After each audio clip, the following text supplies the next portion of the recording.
یہ وہ مرحلہ ہے. اب یہاں تک لوگ پہنچ جاتے ہیں, لیکن اس کے آگے کے مرحلے پہ بہت کم لوگ پہنچ سکتے ہیں, یعنی ریسنگ ٹریک پر گاڑی چلانا.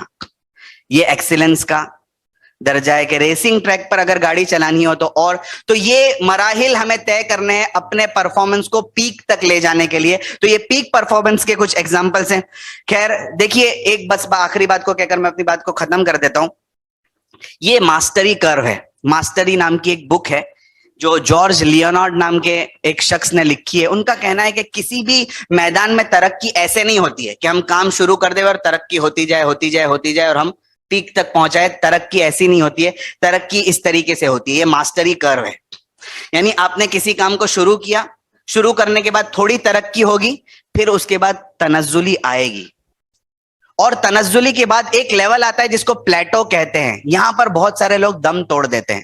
یعنی جب ترقی بھی نہیں ہو رہی ہے اور تنزلی بھی نہیں ہو رہی ہے تو لوگ کہتے ہیں اب کیا فائدہ کام کر کے, کچھ حاصل نہیں ہے, اور وہاں پر دم توڑ دیتے ہیں. ایسا نہیں ہے, وہ پلیٹو پہ جو سروائیو ہوگا وہ دوبارہ ترقی کرے گا.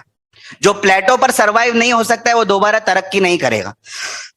تو مین مقصد ہے پلیٹو پر سروائیو کر جانا تاکہ دوبارہ ترقی ہو, اور یہ مرحلہ چلتا رہے گا. پھر ترقی ہوگی, پھر تنزلی آئے گی, پھر پلیٹو آئے گا. یہ جب تک کام کرتا رہے گا آپ ترقی کی منزلیں طے کرتے رہیں گے. اگر آپ نے تنزلی کے وقت میں یا پلیٹو پر دم توڑ دیا تو آپ کی ترقی ختم ہو جائے گی. یہ پیک پرفارمنس کے لیے ان چیزوں کو سمجھنا بہت ضروری ہے. پروگریسو مائنڈ سیٹ بہت اہم ہے. گروتھ مائنڈ سیٹ اور فکس مائنڈ سیٹ مستقل ٹاپک ہے, اور لوگ اس کے اوپر بہت باتیں کرتے ہیں, بہت ساری کتابیں اور بہت سارے پریزنٹیشن اس کے اوپر ہے. خیر یہ ذہن میں رکھنے کی بات ہے کہ ہمیں پروگریسو مائنڈ سیٹ کے اوپر کام کرنا ہے, آگے بڑھنا ہے. یہ ایک اور نقشہ ہے, LOT اور HOT, لوور آرڈر تھنکنگ سے ہائر آرڈر تھنکنگ کی طرف کیسے جانا. یہ ٹیکسونومی کے بارے میں بھی بہت ساری باتیں ہوتی ہے, لیکن یہ پیک پرفارمنس میں یہ سب چیزیں سکھائی جاتی ہے. اور اخیر میں پالیسی, پروسیس اور پروسیجر ہے. بس میں اس کے ڈیپتھ میں نہیں جاتا ہوں. پالیسیز کیسی ہوتی ہے, آرگنائزیشنز میں پالیسیز اور پروسیسز اور پروسیجرز کو فالو کرنا پڑتا ہے, تب جا کر کام ہوتا ہے. دیکھنے میں یہ سب چیزیں بہت مشکل ہوتی ہے, اور مولانا خالد صاحب جیسے کہ ابھی بتا رہے تھے بہت خطرناک حالات آنے والے, بہت خطرناک حالات آنے والے, بہت خطرناک حالات آنے والے. بس میں اس شعر سے اپنی بات کو ختم کروں گا. زندہ رہنا ہے تو حالات سے ڈرنا کیسا, جنگ لازم ہو تو لشکر نہیں دیکھے جاتے. جزاک اللہ احسن الجزا. السلام علیکم ورحمۃ اللہ وبرکاتہ.